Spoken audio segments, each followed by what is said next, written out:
Welcome to Microsoft Excel 2010, Assignment 2 with Megan Reese. In this assignment, we're going to be learning very simple math functions that, although they are simple, are used very often in very many different ways in Excel.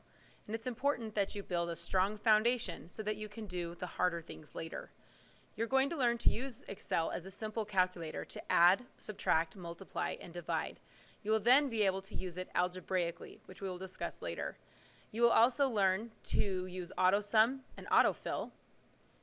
Then you will learn some basic functions such as max, min, count, sum, and average. Finally, you will learn how to use multiple sheets, format cells, and change decimals. Let's go ahead and get started.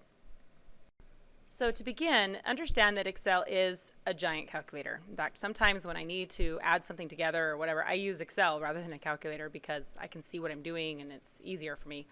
So if I type in a couple of numbers here, I'm just going to randomly pick a couple, okay?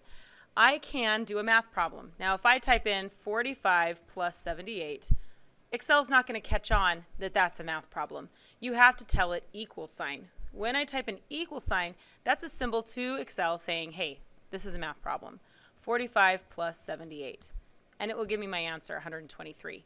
When I click on the 123, I look up here in my formula bar and it shows me the math problem.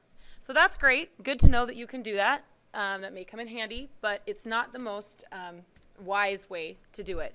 There's a much quicker way, and we're going to do it algebraically. Now I know that word is a little bit scary, but it just means that we are going to use variables. So we're going to click on equals again, type in equals, but I'm going to click on the 45, do the plus sign, and click on the 78. Now I get the exact same answer, but it's not the same problem. The first problem was 45 plus 78. This problem is E6 plus F6. They're variables, which means that they can change. So if 78, if I change that to an 80, watch what happens to my total. Okay, my total will change as well. Now if I just did equals 6 plus 10, they're not connected in any way. They have nothing to do with each other. So you want to make sure that you do it algebraically because it makes it easier to change it. It also makes it easier to autofill. Okay, so I've done E6 plus F6, and I'm going to autofill this. We learned this in assignment 1, where I put my cursor on this corner. This is called a fill handle, and I drag it down. And you'll notice it did the math for the other two. It actually knows it needs to rewrite the math problem. So E6 plus F6, E7 plus F7, E8 plus F8. It rewrites the equation for you. Now, of course, this is true if we want to do different kinds of math, like equals E6 minus F6. Okay, it's going to do, and yes, it will do negatives and everything. Okay, or equals E6 times F6. So you'll notice when I do times, I click on the little star. Easiest way to use that is on your 10 key on your keyboard.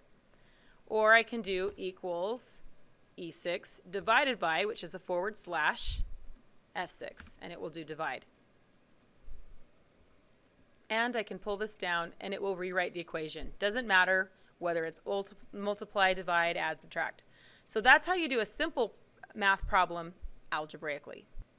I've typed some new numbers in here, and we're going to try some different functions. First of all, let's add them together. Now, if we did the same thing we did just a minute ago, and we could do equals this plus this plus this plus this, but that's kind of ridiculous and could take forever. What if you have an entire, you know, that 10,000 cells full of information? You don't want to have to do that.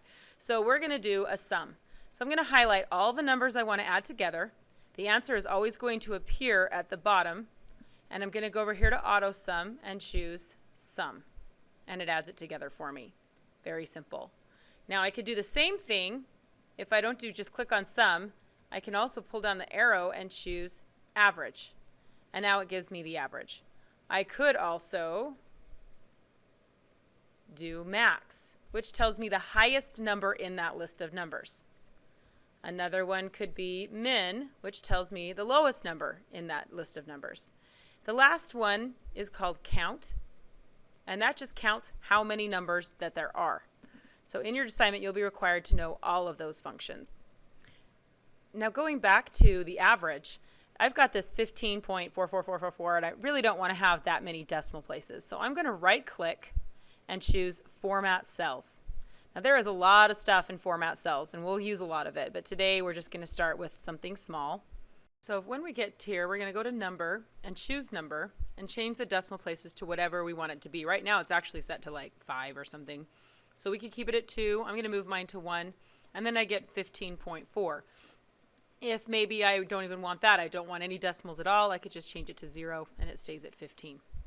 Now there is another way to do functions, and I want to make sure we cover those because sometimes there'll be situations where just using this up here isn't going to work.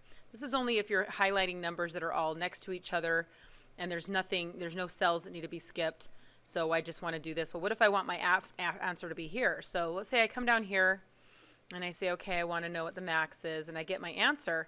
But when I go to get my min, I don't want to include max as part of my min. Like especially when I do my average, it probably won't affect my minimum, but I don't want it to be part of my average. So for both of these, I'm going to do equals min. That's the shortcut. You can see all these other ones. These are all different functions you can do. There's a billion of them. We're just doing the basic ones. Open parenthesis, and then I highlight all the numbers I want, excluding my max, and press enter. Okay. Same thing with average. I can type the word average, open parentheses, highlight the numbers I want, excluding again these two numbers, so that I get the right answer. If I didn't do that, if I went down here and highlighted all of them, I did average, I get a different answer. Okay, so it's very important that you know how to do it both ways, either through the shortcut up here or using the function itself with the equals and then the function listed, whatever it happens to be. The only other thing you need to know for this assignment is how to change sheets. There are lots of different sheets down here, and so sometimes you'll have information in sheet 1, information in sheet 2. You can add sheets, you can delete sheets, you can rename them, you can change what color they are, you can copy them. I do that all the time. Okay, so those are all different things you can do, and it's very nice. Like for me, I would have my first period class list here, and second period class, and third period class, and that way it's still one document, but I have different information that goes within the same heading. So in assignment 2, you will be required to use different sheets to get further information.